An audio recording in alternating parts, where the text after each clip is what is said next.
ஆடுதுறை பேரூராட்சி தலைவர் ம.க. ஸ்டாலின் மீது தாக்குதல் நடத்த முயன்ற நிலையில் அதற்கு கண்டனம் தெரிவித்திருக்கிறார் பாமக தலைவர் அன்புமணி ராமதாஸ். இது தொடர்பான விவரங்களை செய்தியாளர் கோகுல் வழங்க கேட்கலாம். கோகுல், விவரங்களை பகிர்ந்துக்கலாம்.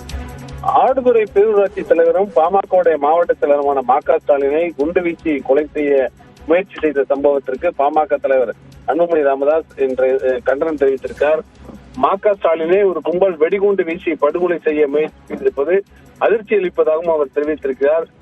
தொடர்ந்து சட்ட ஒழுங்கு பிரச்சனைகள் இருப்பதாகவும் ஆடுதுறை பேரூராட்சி அலுவலகத்தில் காலை பணிகளை ம.க. ஸ்டாலின் கவனித்துக் கொண்டிருந்த போது காரில் வந்த 8 பேர் கொண்ட கும்பல் அலுவலகத்திற்குள் நுழைந்து வெடிகுண்டுகளை வீசி தாக்கியுள்ளது என்றும், 2 குண்டுகள் வெடித்து சிதறியதில் அலுவலக கண்ணாடிகள் சேதமடைந்திருப்பதாகவும், குண்டு வெடித்ததில் அருண் என்ற இளைஞரும் கொலைகார கும்பலால் அறிவாளால் வெட்டியதில் இளையராஜா என்ற இளைஞரும் காயமடைந்திருப்பதாகவும், அந்த நேரத்தில் ம.க. ஸ்டாலின் இன்னொரு அறையில் மறைந்து கொண்டதால் உயிர் பிழைத்திருக்கிறார் என்றும், அப்போது கூட அவரை அலுவலகத்துக்கு பிற அறைகளிலும் அலுவலகத்திற்கு பின்புறம் உள்ள பகுதியிலும் தேடி பார்த்துவிட்டு அந்த கும்பல் தப்பி ஓடியிருப்பதாகவும் அவர் தெரிவித்திருக்கார்.